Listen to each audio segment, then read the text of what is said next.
కర్నూలు జిల్లాలో క్రిస్మస్కి సంబంధించి చర్చిలన్నీ ముస్తాబవుతున్నాయి. ఇందులో భాగంగా కర్నూలులో అతి పురాతనమైన చర్చి దగ్గర ప్రస్తుతం మనం ఉన్నాము. ఏదైతే కోల్స్ చర్చిగా పిలువబడే ఈ చర్చి దాదాపు కొన్ని వందల ఏళ్ల క్రితం బ్రిటిష్ కాలంలో నిర్మించినట్లుగా చెప్తా ఉన్నారు. దీనికి సంబంధించి మరింత సమాచారం ఇక్కడ ఉన్నటువంటి చర్చికి సంబంధించి ప్రెసిడెంట్ కొంతమంది ఉన్నారు. వీరిని అడిగి మరిన్ని విషయాలు తెలుసుకునే ప్రయత్నం చేద్దాం. ముఖ్యంగా ఈ క్రిస్మస్కి సంబంధించి ఇప్పుడు ఇక్కడ ఉన్నటువంటి కోల్స్ చర్చిలో ఎలాంటి కార్యక్రమాలు చేపట్టబోతున్నారు, అసలు ఈ చర్చికి ఉన్నటువంటి హిస్టరీ ఏంటి సార్?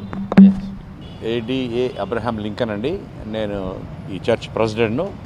వీరు మా చర్చ్ పాస్టర్ గారు ఎస్జే జీవన్ రావు గారు, రెవరెండ్ ఎస్జే జీవన్ రావు గారు.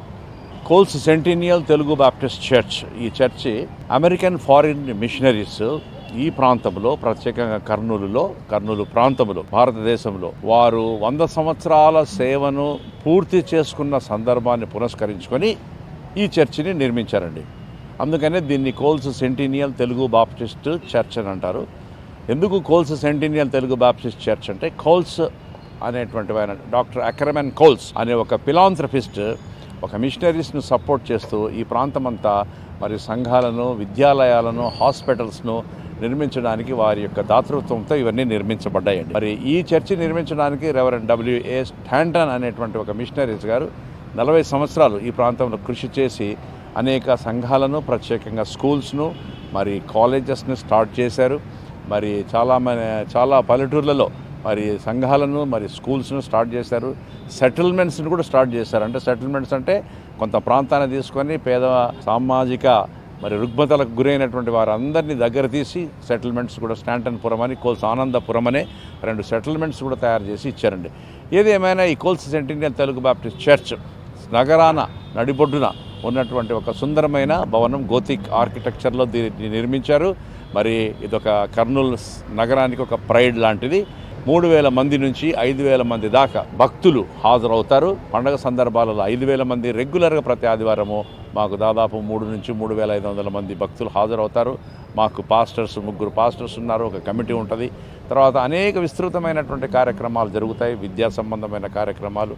మాకు ఒక క్లినిక్ మేము నడిపిస్తాం, స్కూల్స్కి సహాయము చేస్తాము.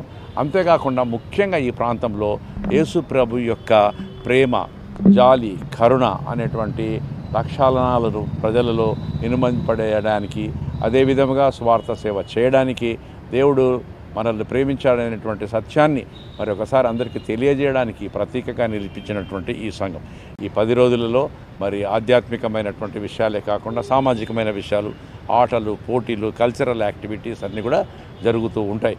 ఆనాడు మరి మిషనరీస్ ఈ ప్రాంతాన్ని ప్రేమించి ఈ ప్రాంతంలో అణగారిన అట్టడుగున వర్గాల కొరకు పైకి తీసుకురావడానికి కొరకి మరి విద్యాలయాలను స్థాపించారు. అలానే హాస్పిటల్స్ను స్థాపించారు, బోర్డింగ్ హోమ్స్ను స్థాపించారు. ఈ వారి యొక్క సేవలను గుర్తు చేసుకుంటూ సంఘంలో ప్రతి సంవత్సరము చాలా రకాలైన కార్యక్రమాలు జరుగుతాయి. అందరికీ శుభాకాంక్షలు, క్రిస్మస్ మరియు నూతన సంవత్సర శుభాకాంక్షలను మేము తెలియజేస్తూ ఉన్నాం. మరి ఈ సంఘానికి వచ్చినటువంటి వారు అనేక రీతులుగా ఆశీర్వదింపబడి మరి వారు ముందుకు వెళ్తున్నారు. వారందరినీ దేవుడు దీవించాలని మేము ప్రార్థిస్తూ మరి కాంక్షిస్తున్నాం. ఈ అవకాశం ఇచ్చినటువంటి ప్రెస్ వారికి కూడా కృతజ్ఞతలు తెలియజేస్తున్నాం. Thank you so much.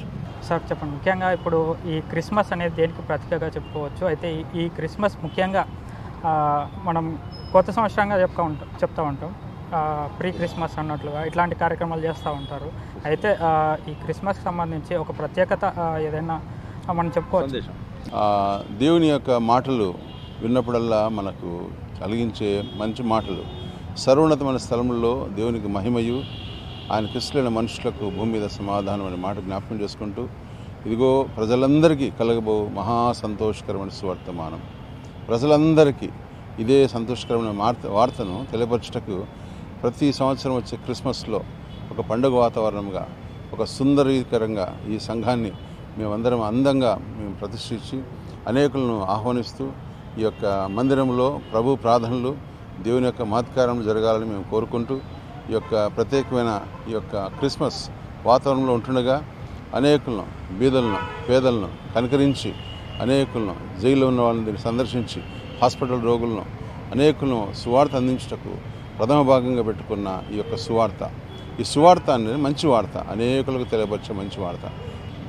గుర్తెరిగి ఆయన మాటలు, ఆయన బోధనలు వినే బిడ్డలుగా ఉండాలని కోరుకుంటూ ఆ రీతిగా ఉండే బిడ్డలను దేవుడు దీవించి ఆశీర్వించాలని సంఘపరంగా మరొకసారి ప్రజలందరికీ happy Christmas and happy new year తెలియపరుస్తూ ప్రత్యేకంగా వందనాలు తెలియపరుస్తూ ముగిస్తాం. God bless you. ఇది చూస్తున్నారు కదా, ఉమ్మడి కర్నూలు జిల్లాలో అతి పురాతనమైన చర్చి, దాదాపు 100 ఏళ్లకు పైగా చరిత్ర కలిగినటువంటి కోల్స్ సెంటినల్ చర్చిలో దాదాపు 10 రోజుల పాటు ఈ క్రిస్మస్ వేడుకలు ఘనంగా జరగనున్నాయి.